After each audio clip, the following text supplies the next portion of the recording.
ونعوذ بالله من شرور أنفسنا ومن سيئات أعمالنا من يهده الله فلا مضل له ومن يضلل فلا هادي له أما بعد Bapak-bapak, ibu-ibu, jamaah salat subuh dan pengajian di Masjid Jenderal Sudirman, Azza-Yallah wa iyyakum.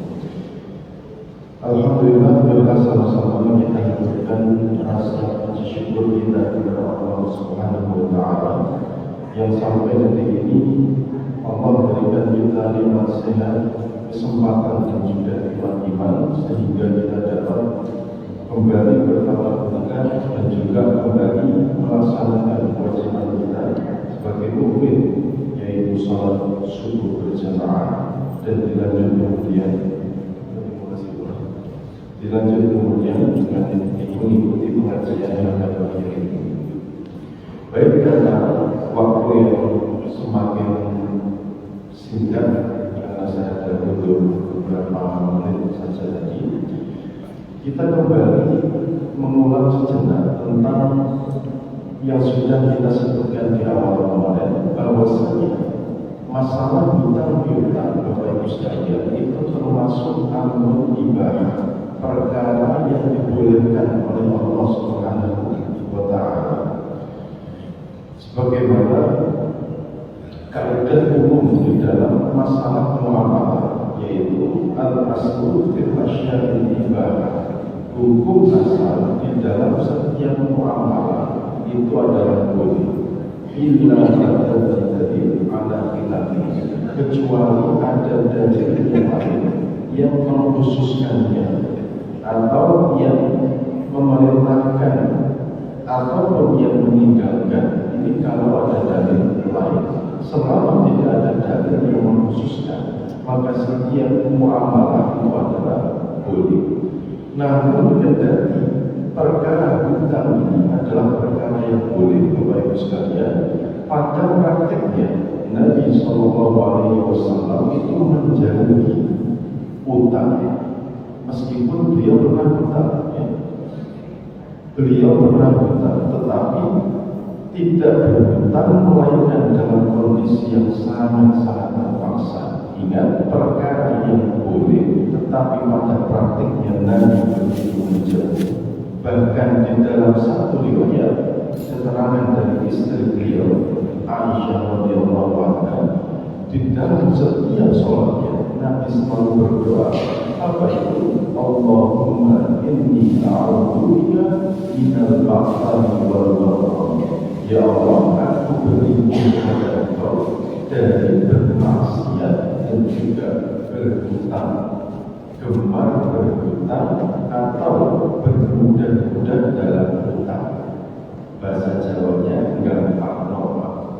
Ini yang dijawab Rasulullah. Maka ketika seseorang terpaksa untuk berhutang, setidaknya memenuhi kriteria atau syarat dan juga hukum plus ada dalam hutang yang saya sebutkan di bawah ini. Yang pertama, kita boleh berhutang dalam kondisi yang terpaksa atau ada keperluan yang mendesak, sementara kita tidak ada tabungan yang cukup atau gaji kita baru keluar di awal bulan. Ini sifatnya terpaksa. Contoh, ada anak kita yang mau daftar ulang sekolah, kok gaji kita itu baru cair di tanggal 1, sementara batas terakhir itu tanggal 28, ya. Maka karena kita tidak punya tabungan, pinjam ke orang lain, ini adalah solusi karena ada kebutuhan yang mendesak.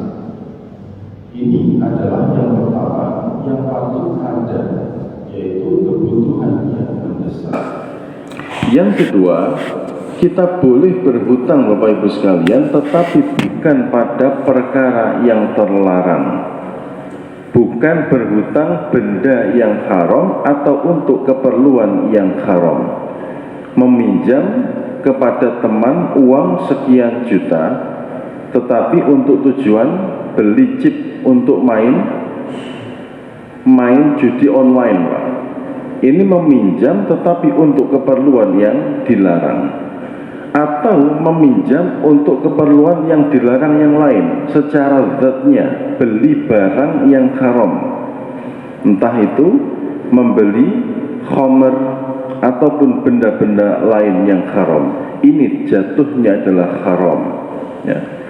Yang ketiga, Bapak Ibu sekalian, hendaknya mempunyai niat untuk bersungguh-sungguh di dalam membayar utang jenengan kepada orang yang dihutangi. Wajib disertakan niat, karena niat ini menjadi pondasi awal. Apakah kita akan dimudahkan oleh Allah ataukah tidak?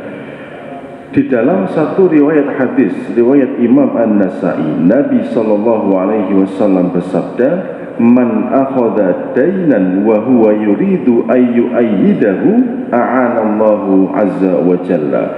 Siapa yang berhutang kemudian punya keinginan atau niat untuk melunasinya, maka Allah Subhanahu wa taala akan mudahkan jalan baginya untuk melunasi hutang tersebut. Maka sebaliknya, kalau kita tidak punya keinginan, Pak, atau menggampangkan punya uang kemudian menggampangkan pembayarannya, sebaliknya Allah akan mempersulit kita dalam membayar hutang. Maka sertakan niat dulu dalam hati untuk berusaha melunasi hutang sesegera mungkin. Ini adab yang ketiga. Yang keempat, catat Pak, hutang piutang itu. Kita hutang kepada Bapak Fulan tanggal sekian, bulan sekian, dan akan dilunasi bulan sekian. Ini perlu ada pencatatan. Seperti firman Allah di dalam surat Al-Baqarah ayat 282. Ya ayyuhalladzina amanu idza tadayantum bidainin ila ajalin musamma faktubuhu. Wahai orang-orang yang beriman, kalau kalian mengadakan satu pinjaman sampai pada batas waktu yang tertentu, faktubu, catat utang piutang itu, catat pinjaman itu. Kalau bisa pihak yang memberikan pinjaman itu mencatat juga, pihak yang berhutang ini juga memberikan catatan, Bapak Ibu sekalian, kepada siapa ia berhutang, tanggal berapa, bulan apa, dan dilunasi bulan apa. Ini harus jelas catatannya. Yang kedua, masih dalam ayat yang sama, yaitu menghadirkan dua orang saksi. Wastashhidu rajulaini min rijalikum. Hendaknya kalian menghadirkan dua orang saksi saat mencatat atau melimpahkan harta piutang itu kepada si pengutang. Orang yang dibebankan sebagai saksi di sini, Pak, itu adalah orang yang sudah akil balik, sudah bisa membedakan yang benar dan yang buruk, namanya tamyiz, ya. Sudah bisa mengetahui yang benar dan juga yang tidak benar. Sudah sempurna akalnya. Maka bukan anak-anak atau orang yang secara akal belum sempurna, harus orang yang sudah dewasa. Tetapi Bapak Ibu sekalian, dua syarat ini itu dikatakan oleh para ulama sebagai sunnah saja. Mencatat hutang piutang termasuk menghadirkan dua orang saksi, kendati ini adalah perkara yang diperintahkan di dalam Al-Quran. Pada kenyataannya para ulama mengatakan ini perkara yang sunnah atau nadhar.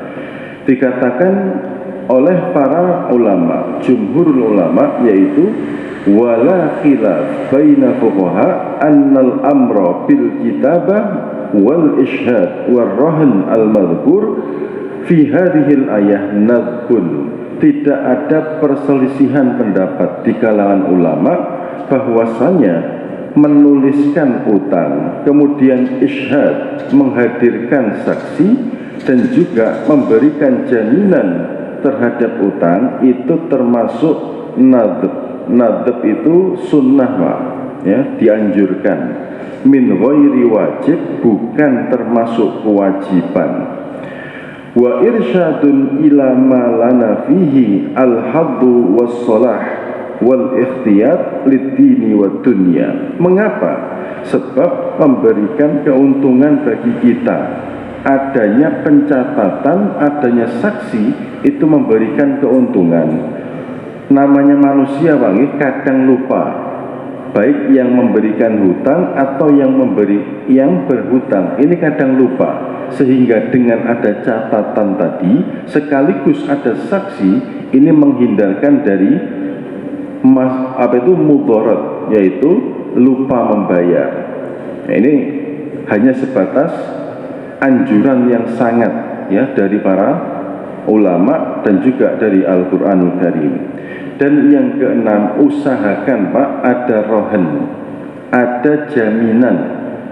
Misalkan saya punya motor, ya, motor saya itu alat yang saya gunakan untuk bekerja sehari-hari sebagai Grab misalnya, ya.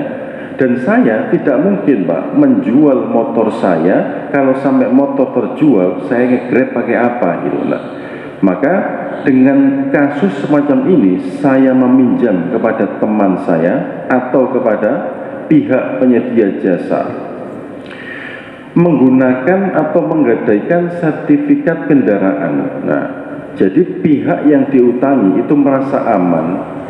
Mengapa? Sebab membawa BPKB kendaraan kita sebagai jaminan kalau kita tidak lari dari hutang. Dan juga, terima kasih Pak, jazakallahu khairan. Dan orang yang berhutang ini juga punya semangat melunasi hutangnya karena ada apa? BPKB yang ditangguhkan. Jadi adanya jaminan atau rohan. Di masa Nabi Pak, Nabi itu pernah berhutang sepersekian liter atau sepersekian kilogram, ya, bahan makanan pokok untuk menghidupi keluarga beliau. Dan beliau menggadaikan pakaian besinya atau baju zirahnya. Ini digadaikan oleh Nabi kepada seseorang untuk mendapatkan pinjaman. Maka seperti ini juga bisa kita lakukan di masa ini. Kita berikan jaminan berupa benda berharga kita, entah dalam bentuk BPKB motor atau segala sesuatu yang berharga. Dan yang terakhir Bapak Ibu sekalian, pastikan tidak ada riba. Riba itu maknanya adalah az-ziyadah atau an-nama, tambahan, ya, atau lebihan yang disyaratkan di muka oleh pihak pemberi pinjaman. Ini dalam konteks dalam konteks hutang piutang, ya. Jadi tambahan yang dibebankan kepada pihak yang memberi pinjaman kepada orang yang berhutang. Contoh misalnya Bapak, ya, Bapak pinjam ke saya uang 100.000. Saya syaratkan, tapi nanti balik Pak itu 130.000 ya. Tambahan 30.000 jelas ini sebagai riba, ya. Nanti akan kita sebutkan macam-macam ribanya. Allah Subhanahu wa ta'ala melarang perilaku yang semacam ini sebab sebab utang piutang itu masuknya akad tabarruk. Apa itu tabarruk? Akad kebajikan, akad tolong menolong. Tidak dibenarkan kita mengambil keuntungan di dalam utang piutang. Karena akad tabarruk itu masuknya juga ta'awun, saling tolong menolong dalam kebaikan. Allah Ta'ala berfirman, wa ta'awanu 'alal birri wat taqwa wa la ta'awanu 'alal itsmi wal 'udwan.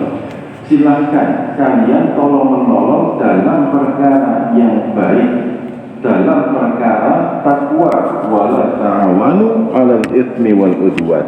Dilarang kita berta'awun dalam perkara maksiat. Ini konsepnya. Ada berapa riba di dalam agama kita? Jadi ulama itu membagi dua secara garis besar, Pak. Yang pertama itu riba dalam hal jual beli. Sedangkan yang kedua riba dalam masalah utang piutang. Dalam hal jual beli ada riba nasi'ah, ada riba fadl, ada riba iyad. Ini tiga hal yang terjadi pada jual beli. Waktu yang singkat kita fokuskan kepada riba dalam masalah utang piutang. Ada dua yang disebutkan para ulama. Yang pertama riba qard.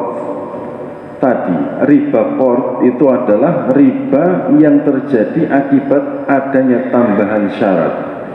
Bapak utang ke saya 1 juta, saya kasih syarat, kembalinya Pak nanti 1.500.000 ya. Inilah yang biasa terjadi di masyarakat, yang biasa dilakukan para rentenir, ya, diharamkan oleh Allah Subhanahu wa ta'ala, namanya riba qard. Yang selanjutnya masih dalam riba qard, memberikan tambahan berupa jasa, Pak. Ini juga tidak boleh. Contoh, saya berikan Bapak pinjaman, nggak usah tambah Pak uangnya, tapi setelah jenengan bayar, pijeti saya 2 jam ya Pak ya, mumpung jenengan tukang pijet refleksi. Nah, ini tambahan berupa jasa, juga dilarang di dalam Islam. Atau asas asas manfaat, karena Bapak punya sesuatu yang tidak saya punya, misalnya punya mobil, mobil Innova lalu ya. Pak, jenengan tak pinjemi duit ya, kebutuhan jenengan saya penuhi dalam bentuk pinjaman, tapi setelah pembayaran mobil sampai tak gai 2 minggu Pak ya. Nah, ini juga Pak termasuk dari riba qard, tambahan yang disyaratkan baik berupa materi, tambahan uang, baik berupa jasa ataupun berupa memanfaatkan barang milik orang lain yang diutangi. Ini masuk riba qard. Yang kedua, ada riba namanya riba jahiliyah. Ini dua riba yang biasa terjadi dalam utang piutang. Riba jahiliyah itu adalah tambahan yang dibebankan akibat ada perjanjian, kalau kamu jatuh tempo kok tidak bisa melunasi hutangmu, maka engkau akan dikenakan denda. Nah, denda yang semacam ini Pak, itu biasa terjadi dulu di masyarakat jahiliyah, makanya dinamakan riba jahiliyah. Bapak utang ke saya 1 juta ya, kemudian saya berikan tenor pembayaran itu 3 bulan saja, dan kita sepakat ya, ada perjanjian di awal, Pak ngapunten supaya jenengan tidak menggampangkan ya, nanti kalau sampai di bulan ketiga kok jenengan tidak melunasi utang ini, saya tambahkan Pak ya denda, bahasanya denda Pak ya, denda tiap harinya jenengan kena denda 2.000. Maka sampai di akhir bulan, 1 bulan dia terlambat membayar, 2.000 kali 30 ketemunya 60.000. Ini denda yang berlaku. Denda yang semacam ini disebut riba jahiliyah. Kedua-duanya dilarang di dalam Islam. Sebab apa tadi? Prinsip dalam hutang itu adalah saling tolong menolong. Prinsip dalam hutang adalah tabarruk, berlaku baik kepada saudara kita yang membutuhkan. Tidak dibenarkan kita mengambil keuntungan di dalamnya. Ini prinsipnya Pak ya, di dalam masalah hutang piutang. Maka berkata Imam Ibnu Qudamah di dalam kitab beliau, wa kullu qardin syarata fihi ayyazidahu fahuwa haram bi ghairi khilaf. Maka setiap tambahan yang disyaratkan di dalam masalah hutang itu adalah haram tanpa ada perselisihan di antara ulama. Semua ulama Bapak Ibu sekalian, di dalam mazhab Imam Abu Hanifah, di dalam mazhab Syafi'i, di dalam mazhab Maliki maupun Hambali, ittifaq, sepakat semuanya, tambahan yang semacam itu tadi adalah haram. Mari kita bawa konsep ini di dalam muamalah kita sehari-hari, di dalam hubungan kita dengan saudara kita sehari-hari atau dengan lembaga, ya. Saat ini Bapak Ibu sekalian, ada sistem atau lembaga penyedia keuangan itu yang bertebaran di mana-mana. Di masyarakat kita saja itu lembaga penyedia pinjaman yang legal. Artinya apa? Terdaftar di Otoritas Jasa Keuangan. Pemerintah memberikan izin operasional. Jumlahnya ada sekitar 102. Ini yang resmi, yang terdaftar. Sedangkan yang tidak terdaftar, wallahu a'lam, berapa jumlahnya hanya Allah yang tahu. Tetapi kalau kita lihat data dari OJK, Otoritas Jasa Keuangan itu, Pak, di tahun 2018 sampai dengan 2023 per Januari yang lalu itu sudah sekitar 3.500 pinjaman ilegal, ya, yang ilegal itu dibubarkan pemerintah. Ini baru 3.500, Pak, yang berhasil dibubarkan, dibekukan. Mengapa? Sebab memunculkan kekisruhan di masyarakat. Ada yang masyarakat diteror, Pak, oleh debt collector, kemana-mana diikuti, diancam, atau datanya itu disebarluaskan, Pak. Bahkan tak jarang dipermalukan di depan umum. Ini masalah yang timbul sehingga muncul kekisruhan di masyarakat, melapor ke polisi, polisi bertindak. Karena ini masalah perdata, ya, bukan masalah pidana.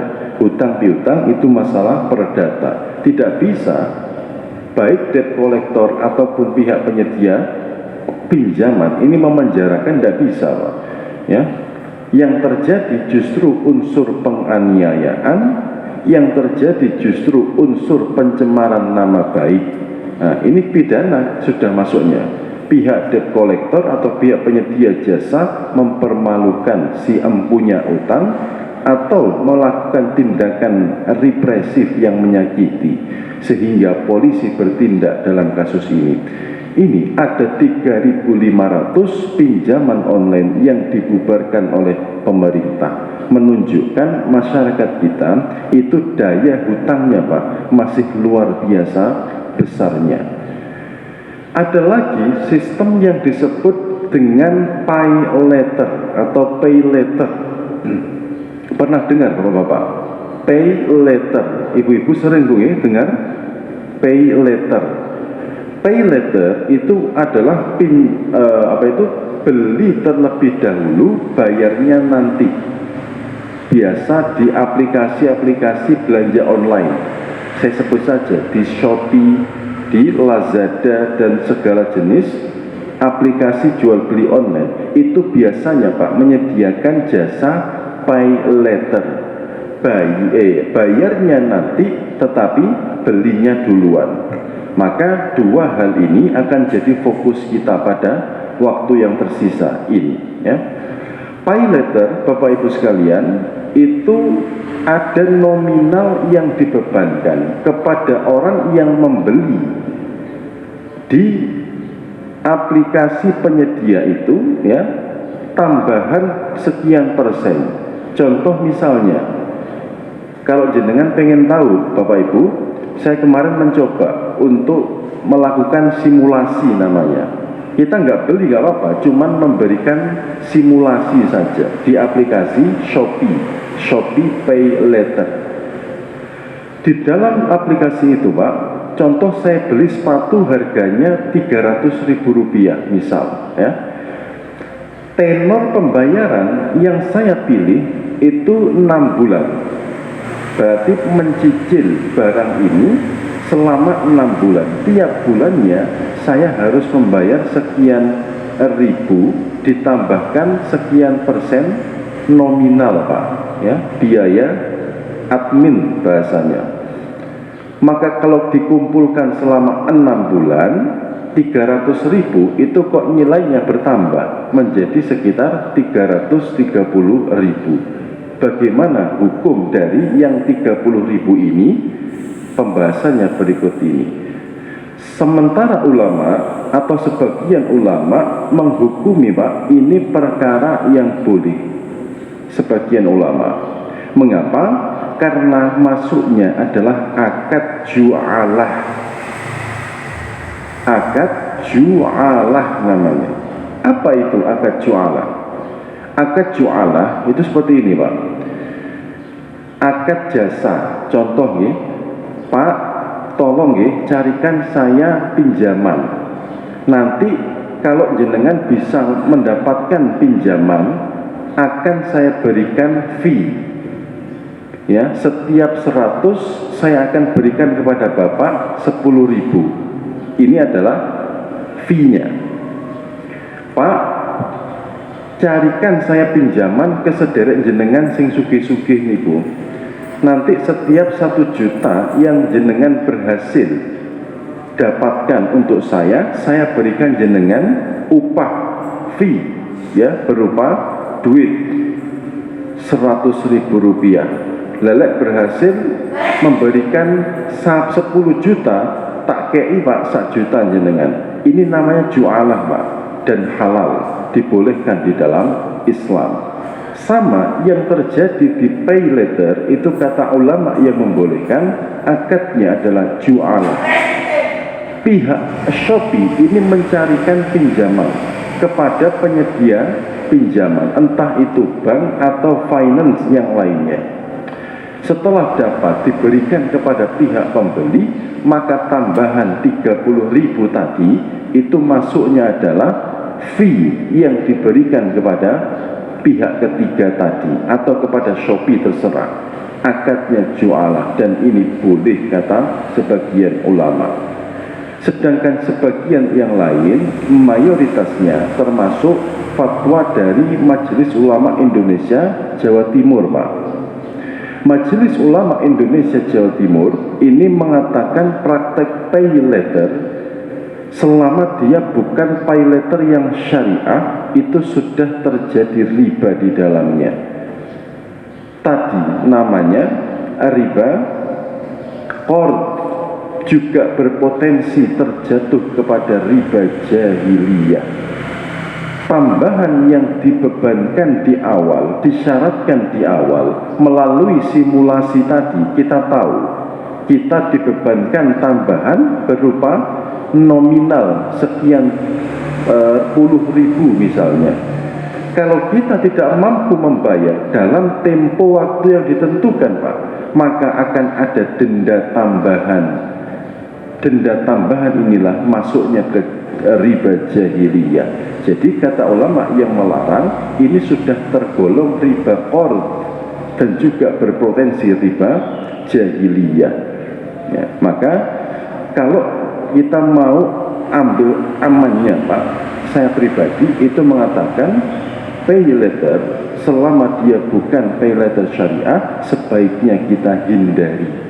Kalau tidak sangat-sangat butuh banget Pak, sebaiknya tidak menggunakan pay letter di dalam transaksi pembelian kita. Mending nabung sejenak ibu-ibu, bapak-bapak, beli secara cash, beli secara langsung, tidak usah utang kalau tidak sangat butuh. Contoh tidak butuh banget itu apa? Kita sudah punya HP Pak, lah kok lihat di aplikasi online HP yang lebih bagus, sementara duit kita belum punya, tak bayar, engkau wis pakai pay letter. Secara fungsi Pak, kita masih punya HP yang bagus, yang layak, bisa buat chatting, buat telepon, ya, buat ngabari saudara bisa. Tetapi kita mengambil barang yang secara asas manfaat itu belum penting banget, hanya demi memenuhi hawa nafsu. Kalau ia terlalu penting, misalnya ada kemarin teman kami Pak yang profesinya Grab, itu kehilangan HP-nya Pak, tidur ya, karena dia hidupnya di jalan, tidurnya di mobil, HP diletakkan di dashboard mobilnya supaya menghemat bensin. Kaca jendela dibuka sedikit, dia tidur saking ngantuknya Pak. Bangun-bangun lah kok sudah hilang. Datang ke kami, Mas ini aku pengen supaya bisa nge-grab malih. Lek gak ono HP gak iso nge-grab Mas, gak iso kerja Mas itu. Apakah boleh saya pinjam di pay letter dulu? Memang limit kamu berapa? Saya tanya gitu. Ini limit saya 1.500.000. Wis oleh lek kanggo tumbas HP sing murah-murah 1.300.000 sudah dapat Mas. Ya sudah, karena ada kondisi yang semacam itu, dia pinjam ke orang lain tanpa ada riba misalnya, itu nggak dapat. Qadarullah, saya pun waktu itu tidak memegang yang cukup Pak, ya, sedang renov rumah, tidak memegang cukup uang, sehingga dalam kondisi semacam ini jatuhlah darurat, ya. Sangat terpaksa dia pinjam. Kalau tidak menggunakan pinjaman ini, dia nggak bisa kerja Pak, tidak bisa membeli HP, maka jatuhlah kondisi darurat. Ad-daruratu tubihul mahdurat. Kaidah fikihnya, kondisi yang terpaksa atau memaksa itu boleh, ya. Kondisi yang memaksa menjadikan hukum itu yang asalnya tidak boleh menjadi boleh. Ini kaidah dalam darurat. Maka saran saya tadi, ya, hendaknya tidak menggunakan aplikasi ini sebagai bentuk ikhtiyaton kita, berhati-hatinya kita dalam masalah kontemporer. Ingat Pak, ini masalah yang baru. Tentunya ada perbedaan pendapat di kalangan ulama.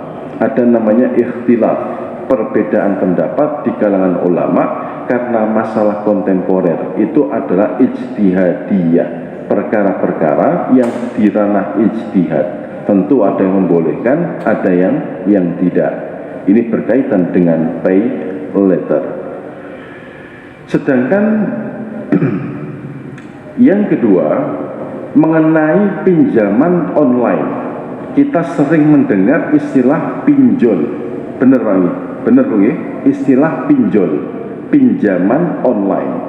Kita disuruh mengisi form atau formulir secara online, nama, kemudian menyertakan slip gaji, kemudian nomor orang yang mewakili atau orang yang menjamin, kafil namanya, ya.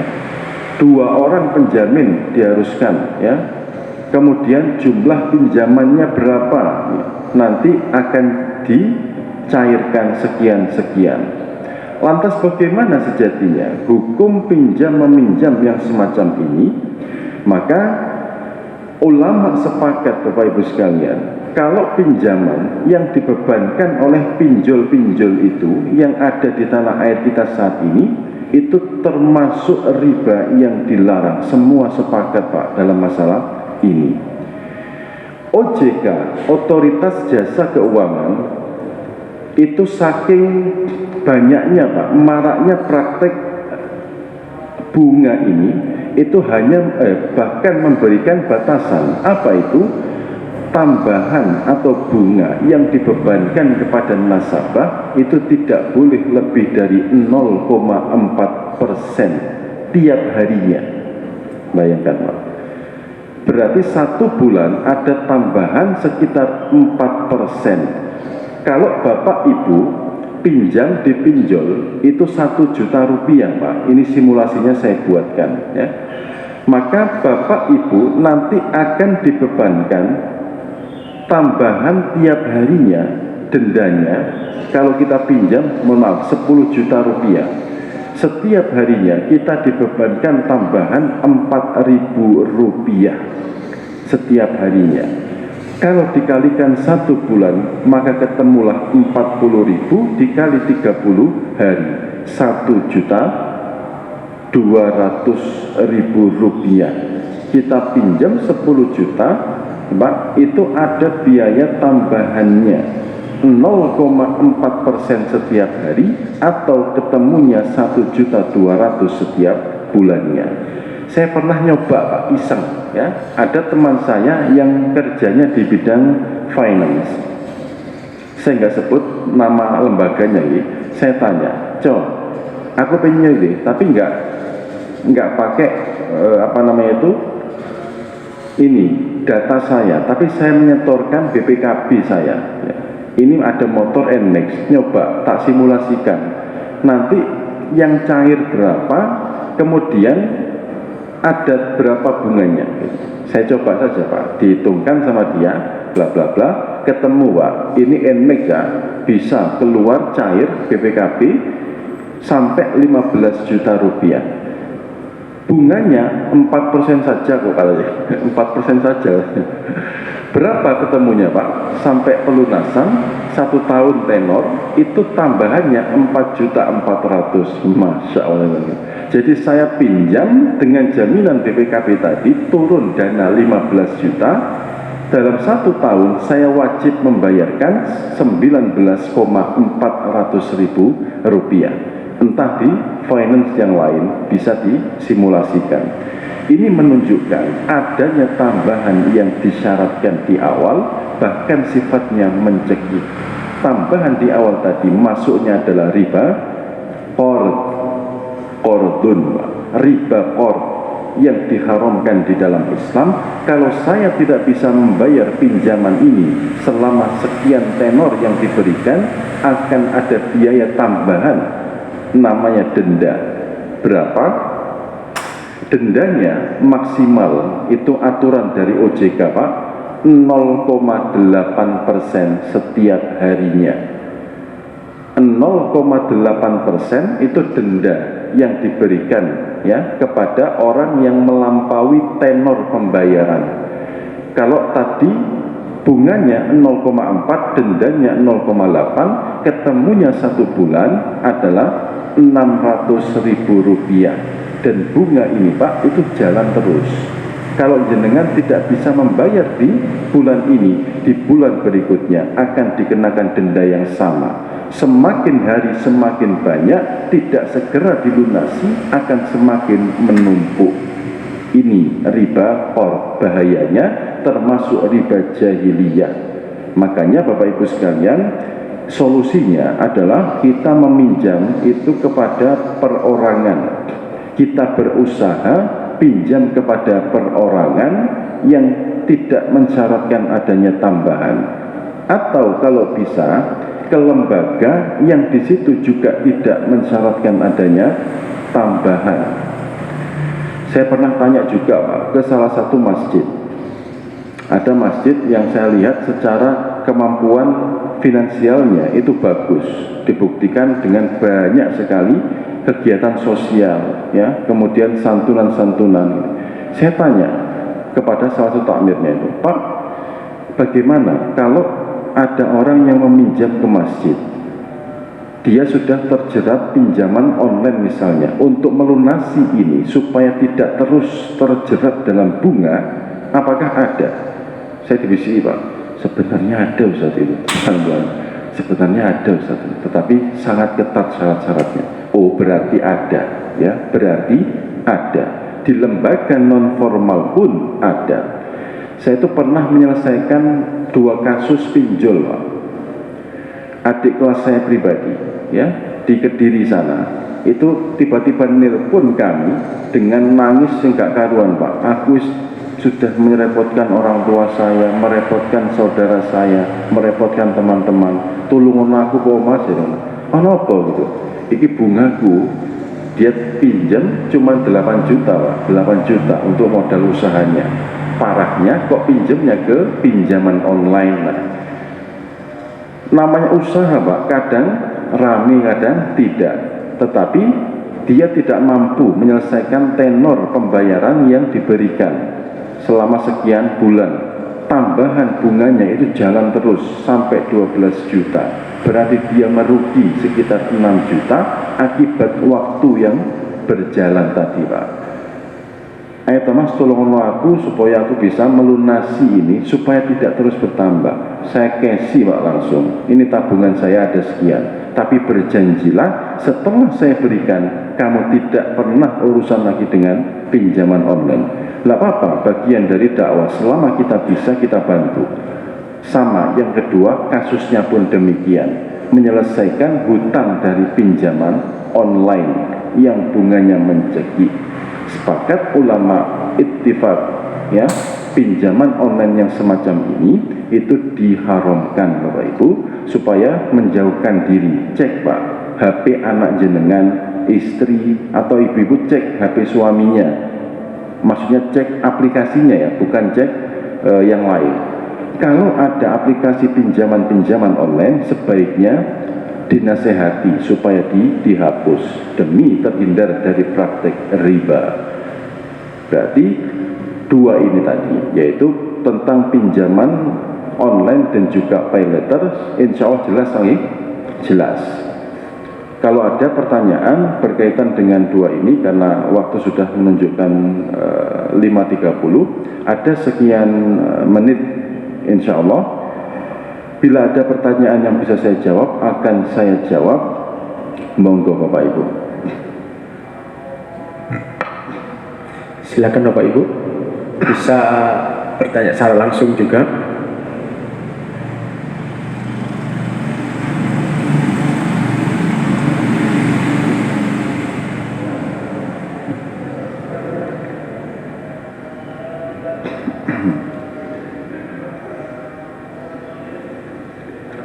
Sampun ya. Monggo Ustadz Jahiman.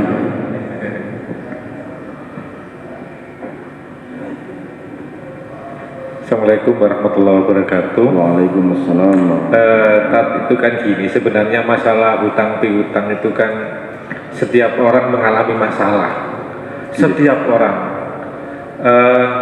dan dalam hidup kita memang ya rata-rata punya utang gitu, rata-rata punya utang. Berarti itu jujur aja, fair aja, kita punya utang apapun namanya. Nah, kita juga di sini tadi Ustadz menjelaskan utang itu terpaksa, sehingga batasan hutang itu kemudian sangat kita itu benar-benar kalau bisa jangan berhutang, kecuali hanya untuk makan atau kebutuhan primer saja. Sedangkan di dalam hidup ini kan ada produktif maupun konsumtif, dan itu menurut saya tadi yang utang yang sangat krusial itu adalah untuk makan dan minum, jadi produk konsumtif. Sedangkan kita itu juga bermuamalat, kita juga bekerja, berusaha dan sebagainya. Seringkali menghadapi masalah begini, Kak. Saya hutang atau tidak, sedangkan di depan mata saya ada bisnis yang bagus, ada usaha yang sangat menjanjikan, dan saya berpengalaman dengan bisnis ini, itu menjanjikan. Kemudian saya ada peluang juga, saya bisa hutang, tetapi hutang dilarang. Kemudian saya juga dalam satu sisi ada kesempatan untuk meningkatkan perekonomian, memperbaiki ekonomi saya. Sementara ini bisnisnya bagus, memang bagus benar-benar. Kemudian saya harus utang apa enggak? Peluang ini saya ambil apa tidak, atau saya abaikan? Baik. Saya katakannya nanti bodoh sekali saya itu. Makasih. Assalamualaikum warahmatullahi wabarakatuh. Waalaikumsalam warahmatullahi wabarakatuh. Pak, utang itu bukan haram ya. Utang itu amrun ibahah, tadi saya sebutkan. Perkara yang dibolehkan tetapi sebaiknya dihindari, bukan berarti tidak boleh. Tentang hutang produktif dan juga hutang konsumtif, kita dalam bermuamalah sehari-hari ya, itu kadang melihat peluang untuk usaha ya. Maka karena ini adalah sifatnya untuk pemenuhan hajat hidup keluarga, bisnis kita niatkan Mbak untuk memenuhi kebutuhan keluarga kita, menafkahi keluarga kita, maka jatuhnya adalah utang produksi. Ada namanya hutang produksi, ada namanya hutang konsumsi. Selama ini yang terjadi di pinjol-pinjol itu Pak, ibu-ibu ya yang dituah ke debt collector, itu hutangnya hutang konsumsi, hutang yang digunakan untuk keperluan yang tidak berputar. Ya, hutang yang digunakan hanya untuk makan atau untuk pemenuhan gaya hidup, hutang konsumsi.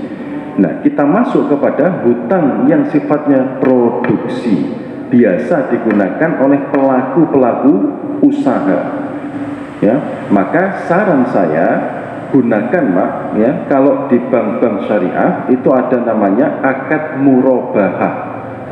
Akad murabahah itu tidak memberikan pinjaman berupa dana biasanya, atau seperti memberikan paket usaha. Contoh saya pinjam di BSI misalnya, ya, Bank Syariah Indonesia. Akadnya pakai akad murabahah. Bank itu memberikan paket usaha. Usahamu pengen apa, Mas? Oh, saya pengen usaha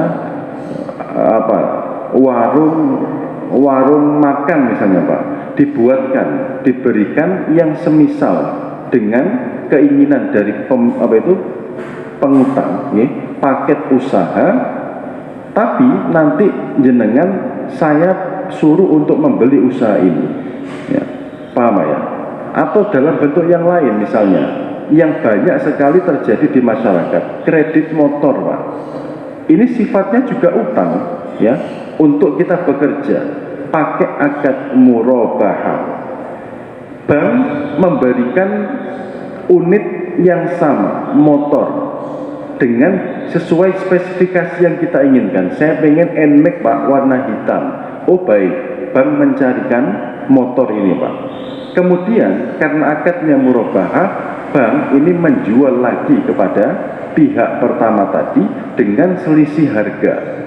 Jadi bank untung dari proses penjualan tadi, dan dia juga ridho. Harga asalnya kalau kita beli di dealer, Pak, itu misalnya 30 juta. Bank menawarkan, ini Mas, saya beli, kemudian saya jual ke panjenengan, harganya 40 juta. Akadnya jelas, jual beli. Wa ahallallahu al-bai' wa harrama riba. Kalau jual beli yang semacam ini, selama ada antarodin minkum, saling ridho di antara keduanya, jatuhlah hukum mubah, boleh di sini. Tetapi ingat, ya, perbedaan antara sistem ribawi, kredit-kredit yang non syariah itu dengan bank-bank syariah itu adalah pada bunganya, Pak. Kalau akad murabahah itu sudah tidak ada bunga, adanya adalah kesepakatan jual beli. Di awal saya untung, Pak, ya, saya jual ke jenengan 40 juta, maka kemudian dibayar nyicil sampai 1 tahun atau 2 tahun itu tetap flat, tetap sama, ya, sampai pelunasan pun tidak ada tambahan apapun yang dibebankan. Ini sistem murabahah. Berbeda dengan konvensional. Kalau konvensional itu bunganya, Pak, menyesuaikan dengan suku bunga yang ada di bank.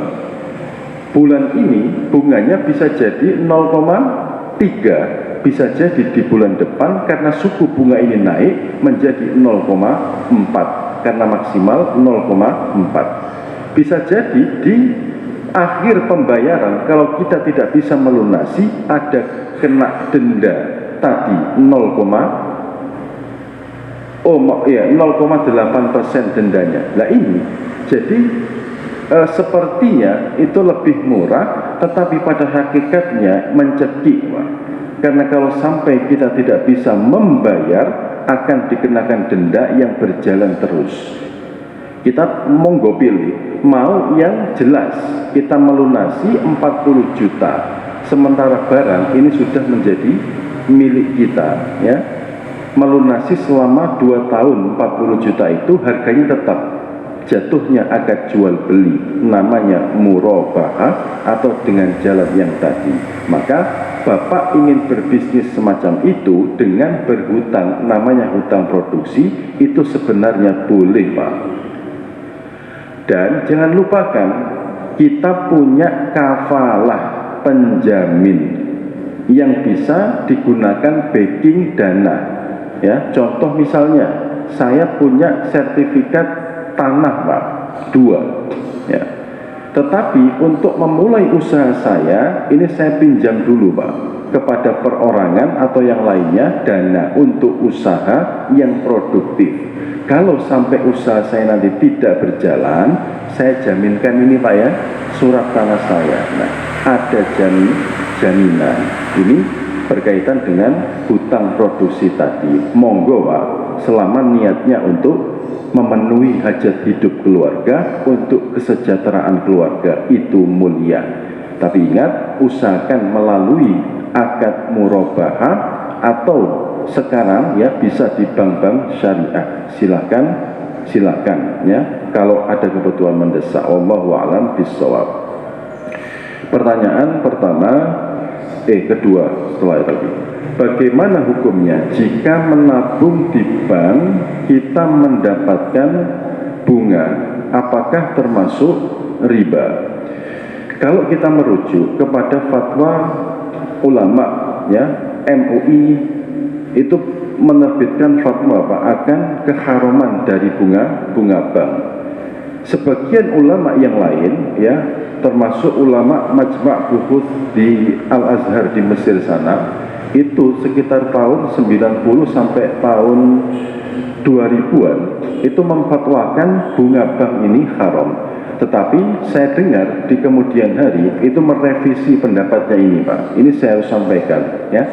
Mereka mengatakan bunga bank selama prinsipnya tidak adza'afan mudha'afa, terjadi penambahan lipatan yang sangat besar, maka ini seperti biaya admin. Di bank itu ada pekerja pegawai ya, ada operasional komputer, bayari satpam lah, untuk mendapat dana supaya bisa menutup operasional itu dibebankan ke nasabah. Seperti kita menitipkan motor Pak, menitipkan motor di sini, setiap bulannya Anda dikenakan biaya untuk penitipan barang itu misalnya. Nah, itu disamakan seperti itu. Ala kulli hal, perbedaan ulama di dalam masalah hukum bunga bank itu sejatinya Pak ya adalah upaya untuk supaya sama-sama untung dari kedua belah pihak. Pihak yang menitipkan uangnya baik dalam bentuk deposit atau yang lainnya itu untung, hartanya tidak aman, sementara pihak yang dititipi ini juga bisa tumbuh. Artinya apa? Bisa berkembang. Ini motivasi para ulama. Kalau saya pribadi itu tetap bersikukuh pada pendapat Majelis Ulama Indonesia bahwasanya bunga bank itu masih termasuk riba tambahan yang dibebankan di awal tadi dengan suku bunga 0,4 atau 0,8 misalnya Pak.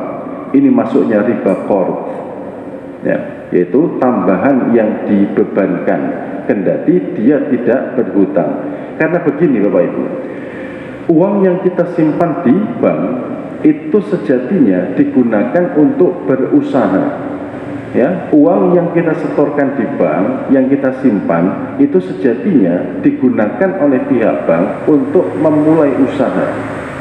Entah itu dalam bentuk pemberian pinjaman kepada orang yang punya usaha produktif. Nah, nanti kemudian hasilnya adalah mendapat untung. Nah, keuntungan yang semacam inilah yang diberikan kepada nasabah. Jadi akadnya itu bukan akad bisnis sebetulnya, tapi akad wadiah, barang titipan. Karena barang titipan itu tidak dibenarkan sama sekali mengambil untung. Saya jenengan titipi motor, apa yang bisa saya manfaatkan dari motor jenengan? Tidak boleh Pak, ini akadnya wadiah. Di bank pun seperti itu. Maka saran saya Bapak Ibu sekalian, kalau memang tidak ada lembaga keuangan yang bisa memberikan jaminan keamanan, maka boleh kita menabung di bank karena kondisinya adalah darurat. Usahakan di bank-bank syariah ini, karena bahaya Pak kalau uang banyak jumlahnya tidak kita bankkan. Pengalaman saya pribadi Pak, saya itu naruh duit di rumah ya, untuk keperluan pembangunan renov rumah. Saya tahu di lemari sudah ikhtiar dikunci, pintu kamar dikunci. Ada kegiatan di Kediri Pak saya 2 hari, balik-balik itu pintu kamar terbuka, pintu lemari terbuka, hilang Pak, sekitar 7 juta rupiah. Nah ini kalau tidak kita simpan di bank akan muncul maldorot yang lebih besar, jatuhnya darurat. Maka kita titipkan uang kita di bank. Nanti kalau ada bunga yang kita dapatkan sebaiknya tidak kita terima, sebaiknya. Tapi tentu saja ada perbedaan ulama terkait hukum memakan buka bank. Saya lebih ikhtiaton saja, lebih berhati-hati terhadap masalah ini. Wallahu a'lam bishawab. Selanjutnya, hutang sudah bertahun-tahun tapi nggak ada respon untuk membayar. Perjanjiannya akan dicicil tiap bulan tapi di mulut saja, manis di mulut bunyi. Lama-lama bosan menagihnya lama-lama bosan menagih uang sendiri gitu. Tapi setelah saya bebaskan, bukannya berterima kasih, malah sakit hati sama yang menghutangi. Bagaimana supaya yang hutang legowo dan tidak sakit hati pada yang menghutangi?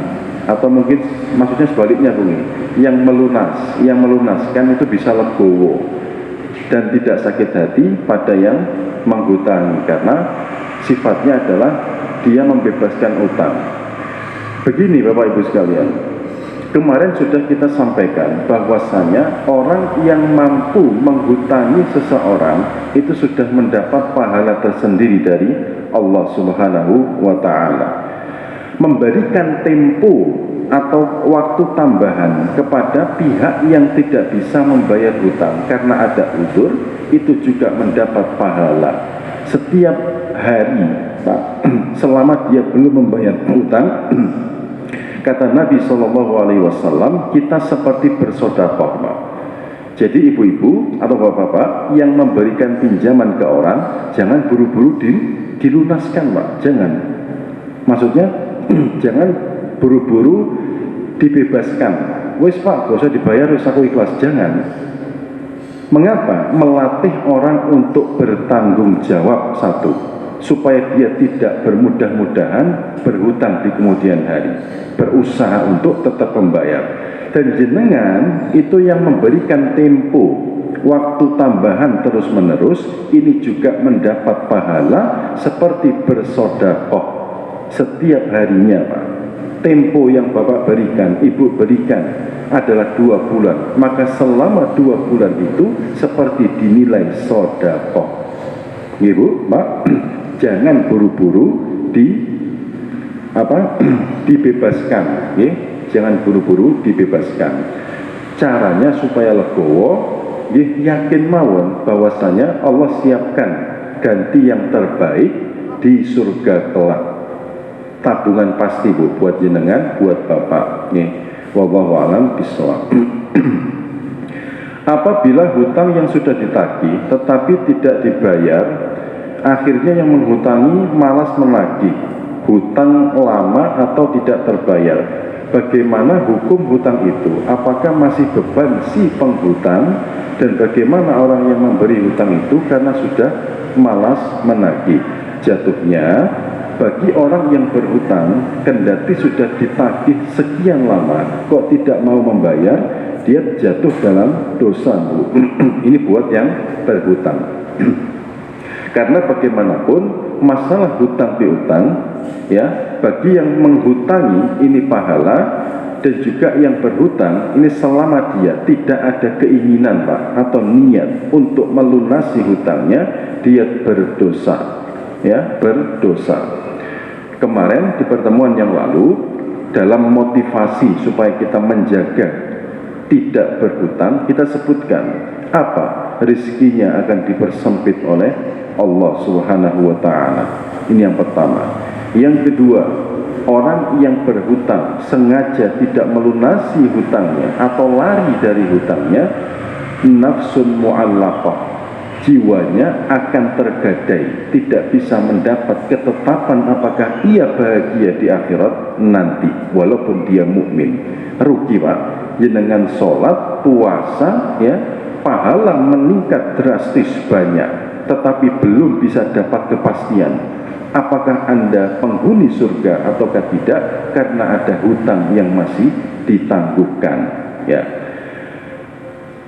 Bagaimana hukum orang yang memberi hutang karena sudah malas menagih tadi ya? Selama hutang itu belum bebas dan Anda menganggap itu sebagai tempo tambahan yang diberikan setiap harinya seperti bersedekah, tetap Bu usahakan untuk menagih. Saya Pak itu menagih piutangnya orang tua. Jadi ketika orang tua wafat itu ternyata ada yang meminjam sekitar 100 jutaan Pak, dan itu tenornya adalah 3 tahun waktu itu untuk pembangunan TK. Ketika saya datangi ini orang, ini mengaku benar Mas saya utang, tetapi karena usaha TK ya, sekolah ini yang gurunya rame, kok selama pandemi tutup saya bangkrut. Ini sekarang saya tinggal di kontrakan yang ini. Sampai sekarang Pak, tiap bulan itu tetap saya ingatkan, Pak, tujuan saya mengingatkan utang itu ya adalah masalah yang dibawa nanti sampai di akhirat. Selama Bapak kok tidak ada etikat baik untuk memberikan apa itu cicilan ya, saya hanya mengingatkan mawon. Itu sering Pak, saya ingatkan terus. Makanya Bapak Ibu kalau masih ada saudaranya atau keluarganya, temannya yang berhutang kok tidak membayar, diingatkan Bu, bagian dari cara kita mencintai saudara kita. Ikhlaskah kita melihat saudara sesama mukmin kita terjerumus ke dalam neraka? Tentu saja tidak ya, tetap diingatkan terus menerus. Mau nanya Ustadz, katanya orang yang punya hutang haram sodakoh, itu hutang yang bagaimana? Bukan haram Bu, tetapi skala prioritas. Hutang itu, membayar hutang adalah perkara yang wajib, sedangkan sodakoh adalah perkara yang sunnah. Lebih didahulukan mana? Yang wajib ataukah yang sunnah? Tentu yang wajib terlebih dahulu, bukan haram. Jadi ketika kita punya utang ke si fulan misalnya 100.000 rupiah, kita baru bisa membayar nyicil Pak 20.000. Kok di tengah jalan Bapak melihat ada orang yang kasihan banget Pak, sehingga jenengan sodakoh, tak sodakoh 2.000 rupiah. Apakah sodakoh ini nggak boleh? Boleh ya, tetapi prioritasnya adalah kepada orang yang masih orang yang kita hutangi dulu. Selesaikan dulu hutang piutang itu, baru kemudian kita sodakoh sesuka kita ya. Punya utang di Bapak fulan 10 juta, sementara perjanjian kita dengan si Bapak itu setiap bulan Pak saya bayar ke jenengan 1,5 juta deal ya. Di tengah perjalanan Pak, Bapak sudah membayar di bulan 4 1,5 selesai, masih ada nih tabungan saya nih pegangan 1 juta. Datang Jumat berkah, saya bersodakoh untuk apa itu Jumat berkah, boleh atau tidak? Boleh ya. Tapi ingat, diutamakan melunasi hutangnya dulu, karena membayar hutang itu wajib, sedangkan sedekah hukumnya sunnah ya. Terakhir ini ya, bagaimana hukum kredit di KUR? Sama sebetulnya ya, tadi seperti Bapak itu, apakah termasuk riba kalau transaksinya itu di bank-bank konvensional saat ini Pak, itu masih menggunakan akad ribawi di bank konvensional ya. Sedangkan kalau kita mau, maka silakan Pak ajukan kredit usaha seperti Bapak tadi, usaha produktif itu di bank-bank syariah. Tidak 100% memang terbebas dari riba, tetapi setidaknya mengurangi potensi kita terjerumus dalam riba, mengurangi. Maka ada kaidah yang mengatakan idza ta'arada mafsadatani ru'ya a'dhamuhuma dhararan birtikabi akhafihima. Ada dua hal yang sama-sama bahaya. Kita pinjam ke konvensional bahaya, ke bank syariah misalnya, itu tidak terbebas dari riba, sama bahayanya. Tetapi kita memilih yang akhafud dhararain, yang bahayanya lebih rendah. Kemana? Ke bank syariah terlebih dahulu. Ini Pak ya, cara kita di dalam memilih. Akhafud dhararain itu seperti ini juga. Bapak bepergian ke hutan Pak. Di hutan itu nggak ada, kita temukan makanan halal. Ayam nggak nemu, ya. Ikan nggak nemu. Sementara kita tersesat Pak. Kalau kita tidak makan, maka akan mati atau sengsara, tidak bisa melanjutkan perjalanan. Lah kok nemu, mohon maaf, celeng Pak. Apakah boleh kita makan sesuatu yang haram, babi hutan? Dalam kondisi terpaksa semacam ini, jatuhlah hukum darurat, ad-daruratu tubihul mahdurat, membolehkan yang sebelumnya dilarang. Tapi ingat, bukan mengenyangkan diri, hanya sebatas untuk bertahan saja. Sama kasusnya, kalau kita tidak makan, kita mati, bahaya. Kalau kita makan sesuatu yang jelas haramnya, maka didahulukan bahaya yang lebih ringan. Apa? Menghindar dari kelaparan yang menyebabkan kematian. Dalam perkara bank juga gitu. Kita kredit usaha rakyat itu hendaknya di bank syariah terlebih dahulu, menggunakan akad murabahah ya, yang pertama. Tadi sudah kita jelaskan berkaitan dengan akad murabahah ini. Atau juga bisa menggunakan akad musyarakah mutanaqisah namanya. Musyarakah mutanaqisah itu adalah akad pembelian secara bertahap. Kita dan bank itu membuat satu usaha Pak ya, melalui kredit usaha rakyat yang akadnya musyarakah. Itu bank selama belum dilunasi, dia akan mendapat keuntungan Pak dari hasil usaha kita, bagi hasil. Tetapi setiap bulannya kita ini membayar tambahan. Contoh misalnya pelunasannya 1 tahun, 1 bulannya saya bayar 1 juta ya. Kemudian dari hasil ini tadi ada keuntungan 200.000, buat bank 100, buat saya 100. Terus saya tambahkan lagi Pak 1 juta, jadi saya bayar 2 juta. Yang 1 juta ini fungsinya adalah untuk pengambil alihan bisnis. Jadi sedikit demi sedikit nanti akan mutanaqis, kepemilikan bank terhadap usaha kita ini akan berkurang, sehingga sampai nanti di akhir pembayaran 100% usaha kita milik kita sendiri, tidak ada kepemilikan dari bank. Bank sifatnya dulu hanyalah memberikan modal. Dari mana keuntungannya? Dari bagi hasil ketika usaha kita jalan. Ini bank dapat ya. Ini akadnya akad musyarakah mutanaqisah. Sedangkan yang ketiga ada namanya akad ijarah Pak. Ijarah muntahiyah bit tamlik ya. Di dalam bank-bank syariah itu ada 3 akad ini.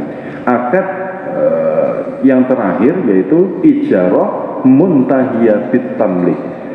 Kita seperti menyewa usaha ini Pak ya. Kita diberikan modal berupa paket usaha, itu sifatnya kita seperti sewa. Setelah sewa ini selama 1 tahun ya kita bayarkan, maka di akhir nanti itu seperti diberikan usaha ini ya, muntahiyah bitamlik. Di akhir dari masa sewa kita ada opsi untuk membeli paket usaha ini. Gimana contohnya? Paket usaha ini Pak oleh bank dihargai 40 juta ya. Saya tiap bulan membayarkan sekitar 5 juta misalnya. Maka 6 bulan kemudian saya telah berhasil melunasi paket usaha 40 juta ini, sehingga ada opsi bagi saya untuk mengambil alih usaha saya, namanya ijarah muntahiyah bit tamlik. Seperti kita menyewa terlebih dahulu, setelah habis masa sewanya, ya, karena sudah saya bayar semuanya, maka menjadi tamlik, menjadi hak milik. Silahkan kalau memang pengen usaha yang produktif, ke bank syariah terlebih dahulu, Pak. Wallahu a'lam bishawab. Ada lagi Ibu, Bapak? Sampun ya. Baik. Bila ada keterangan yang keliru dari yang saya sampaikan, semata datang dari saya selaku hamba Allah yang dhaif, yang butuh kepada nasihat dan juga koreksi. Bila ada kebenaran, maka semata datang dari Allah Subhanahu wa taala, Zat yang maha sempurna. Mari sejenak kita berdoa kepada Allah supaya Allah berikan kita keberkahan dalam hidup. A'udzu billahi minasyaitonir rajim. Bismillahirrahmanirrahim. Nastaghfiruka ya Allah ya Rabbana lakal hamdu kama yanbaghi li jalali wajhikal karim wa 'azimi sultanik. Allahumma salli ala sayyidina Muhammad wa ala ali sayyidina Muhammad fil alamin innaka Hamidum Majid. Allahumma a'inna ala dhikrika wa syukrika wa husni ibadatik wa ala ta'atik wa thabbit qulubana ala dinik wa faqihna fid din. Allahumma inna na'udzu bika minal ma'thami wal maghrami. Allahumma inna nas'aluka wa na'udzu bika minal ma'thami wal maghrami. Rabbana atina fid dunya hasanah wa fil akhirati hasanah wa qina adzaban nar. Subhana rabbika rabbil izzati amma yasifun wa salamun alal mursalin walhamdulillahi rabbil alamin. Amin. Sekian Bapak Ibu, assalamualaikum warahmatullahi wabarakatuh.